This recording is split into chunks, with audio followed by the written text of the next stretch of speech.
سلامونه او درنښت. هیله د جوړ روغ اوسئ او د ژوند چارې مو ښې وي. ایران ته د افغانستان د بهرنیو چارو د وزیر او د ریاست الوزرا د مرستیال ښاغلي عبدالغني برادر د سفر پر مهال باندې د ایران دوه چلند په کور دننه او له هیواده بهر اندېښنې او سوالونه راټوکولي دي. ایران که څه هم دا تر دې وړاندې نه و واضح کړی چې د افغانستان د اوسني حکومت وسلوال مخالفین به د دوی د مذهبي پیشوا د جنازې په مراسمو کې ګډون کوي، خو په ناببره توګه د دوی راڅرګندېدل او هغوی ته په پراخه پیمانه باندې پروتوکول ورکول د طالبانو دپاره د یوه سره څراغ په معنا بلل کیږي. اوس د دې سره څراغ د لګېدو لپاره چې د ایران له لوري و طالبانو ته بل سو کومې معناوې لري او ولې دا کار ترسره سو. اول خو تر ټولو مهمه خبره دا ده چې د طالبانو له ایران سره ډیر پخوانی تعلق وو او دا تعلق د طالبانو د جګړې پر مهال هم موجود و. یو شمېر طالب چارواکو په ایران کې آن تر دې چې سرمایه ګزاري هم کړې وي او یو شمېر طالب چارواکي د ایران سره چارواکو د ایران سره تګ راتګ کاوه او د ایران پر لاس باندې اکمالېدل او په افغانستان کې جګړه کوله. نو دا د ایرانیانو او د طالبانو ډیر پخوانی تعلق، خو چې کله بیا جمهوری نظام ړنګ شو او افغانستان ته د طالبانو واکمني راغله، له هغه وروسته ایرانیان و طالبانو ته لا نور ورنږدې شول، ان تر دې چې په ځینو برخو کې په ځینو ټکنالوژیو کې مرستې وشوې، ان تر دې چې په ځینو برخو کې د ایران د سپاه پاسداران له لوري د افغانستان د اوسني حکومت سره په نظامی اړخ کې کافي د پام وړ مرسته وشوه چې زه تفصیل ته نه ځم او پر هغه باندې بیا یو وخت په قراره وغږېږو. نو اوس خبره دې ته راغله چې دا حالات ولې دې سټیج ته ورسېدل چې ایران د اوسني افغان حکومت یا اوسني طالب حکومت په خلاف د دوی وسلوال مخالفین، سیاسي مخالفین نه، وسلوالو مخالفینو ته په هغه کچه باندې پروتوکول ورکړ چې په کومه کچه باندې پروتوکول یې په خپله و طالبانو ته ورکړ. دا ډیر لوی سوال دی. یو خو دا دی چې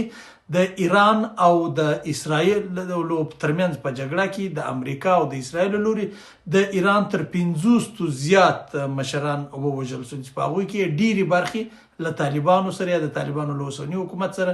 ژورې اړیکې درلودلې. نو دې کار هم یوه اندازه تاثیر پرېښود، خو د ایران مستقیما جوړ نظام ته په کتو به هغوی تر شا خپلې پالیسۍ هم پرېښي، لکه په نورو برخو کې چې پرېښي دي بهرنۍ پالیسۍ له ګاونډیانو سره پالیسۍ دا به هم تر شا پرېښي وي. ولې د دې باوجود بیا هم داسې یو اقدام کول دا د افغانستان دپاره ډیر په ضرر اقدام او دا د افغانستان دپاره یو ډیر سور څراغ. بل اړخ دا دی چې ایران لږ سور سترګی سو، هغوی له اسرائیلو سره وجنګېدل، هغوی له امریکا سره وجنګېدل، نو اوس یې په افغانانو یې په افغانستان باندې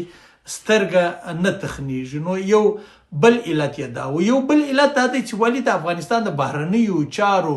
وزارت نه دی توانېدلی چې په ایران کې په هغه ډول باندې ډیپلوماسي وکړي چې په کوم ډول ډیپلوماسي شونې وه، په کوم ډول ډیپلوماسي چې د طالبانو له لوري د تیرو 20 کلونو جګړو پر مهال له ایران سره کېدله، ولې په هغه شکل باندې ډیپلوماسي ونسوله. دا یو بل ډیر لوی سوال دی. یعنی پر دا باندې هم فکر کول پکار دي چې ولې د بهرنیو چارو وزارت نه دی توانېدلی چې په ایران کې پوره او ژور ګامونه واخلي او ایرانیان دې ته قانع کړي چې په د دوی سره صحیح ډیپلوماسي وکړي. ولې د دې موضوع یو بل اړخ دا هم کېدای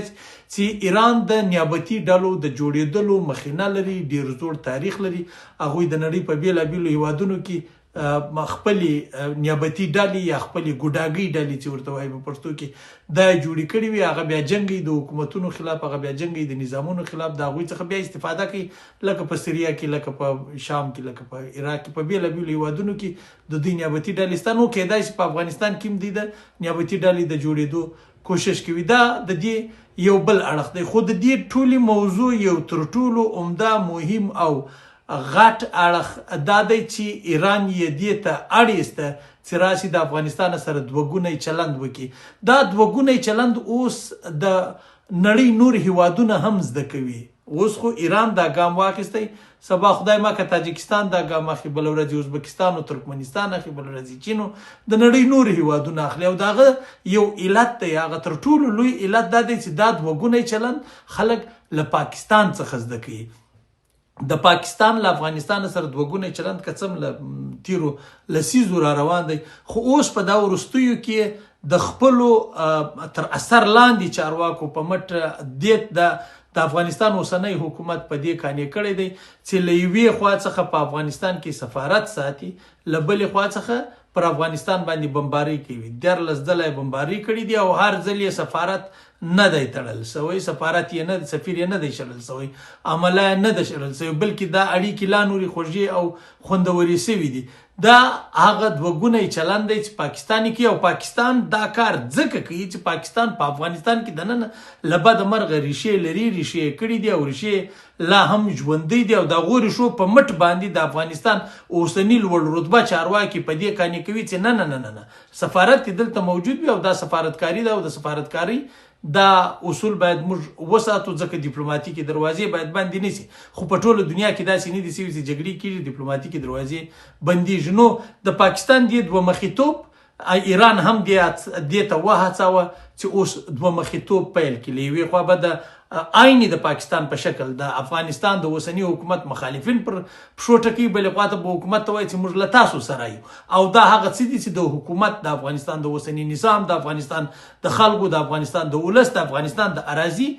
دا په زیان دي، په نقصان دي. نو که موږ چیرې د ورته کړنو مخنیوی کوو، د دغسې اعمالو مخنیوی کوو لکه ایران چې له موږ سره وکاوه، د داسې کړنو مخنیوی په راتلونکي کې کوو، که چیرې افغانستان غواړي چې په نورو هیوادونو کې له داسې شرمناک عمل سره مخامخ نشي، نو بیا په کار دا ده چې موږ د پاکستان ریښې ور وکاږو له افغانستان څخه. اول کار دا دی سفارت به یې شړو، د سفارتي اړیکې دا به ټولې ورسره پرې کوو د یو څو کلو دپاره چې افغانستان پرمختګ وکړي، نړۍ په رسمیت وپېژني، پر خپلو پښو باندې ودرېږي، بعد له هغه به بیا له پاکستان سره هم اړیکې سمې کړو. پاکستان نور له موږ سره څه کوي؟ دروازې موږ سره بندې دي، مهاجر راشړي، هغه بې له هغه راشړي، په دې نور موږ له دوی سره څه نه لرو چې سره ویې کړو.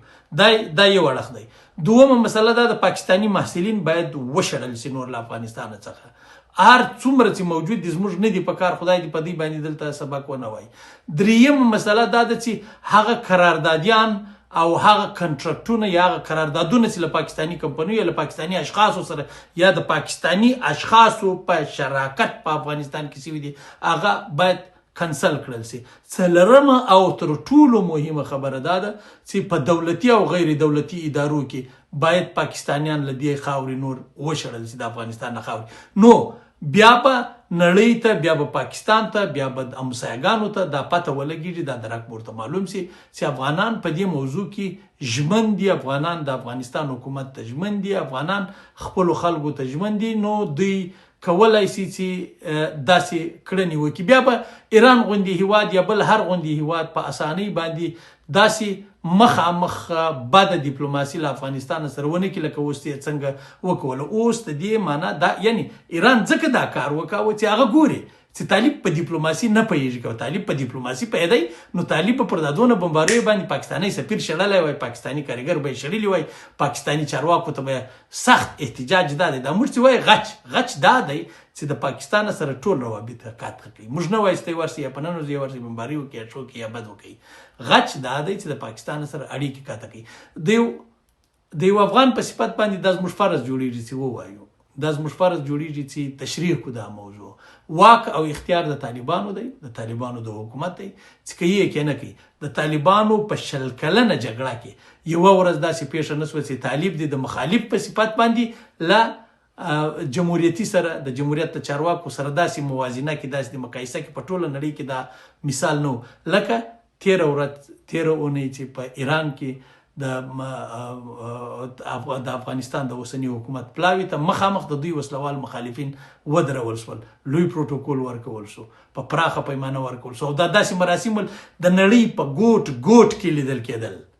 دا مراسم د نړۍ په ګوټ ګوټ کې لیدل کېدل چې د طالبانو پلاوی را روان دی، سپین کالي اغوستي دي، توري ملتاني لنګوټې پر سر دي، او موزیک ورته غږیږي، له هغه وروسته آیات شریف ورته غږیږي، او عیني شکل کار د احمد شاه مسعود د زوی سره کیږي، د احمد مسعود سره، د محقق سره کیږي.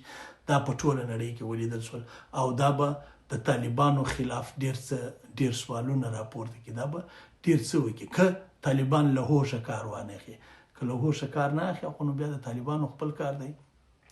زموږ د خالي وینا ده ول د ساکزو ده صرف دعا ده نو زموږ د صرف دعا ده او وینا ده نور به نو وګورو چې څه پیښیږي دا ویډیو در سره شریک کړي پر مخ باندې دا ډیره مهمه ده دا تاریخي ویډیو ده یو وخت به بیا داسې راځي پر دې موضوع باندې به غږیږو چې طالبان به چې کاشکې موږ دا تېروتنه نه وای کړې کاشکې موږ هغه وخت منلی وای اوس هم ساري وخت دی اوس هم هیڅ موږ له لاسه نه دي ورکړي موږ ته تر هر څه اول لوی ګام د پاکستان خلاف دا اخیستل پکار دي چې د پاکستان سفیر ور وشړو د پاکستان سره اړیکې ختمې کړو تر هغو یې ختمې کړو چې موږ په نړۍ کې نورې اړیکې جوړې کړو کله موږ په نړۍ کې نورې اړیکې جوړې کړې بیا به د پاکستان سره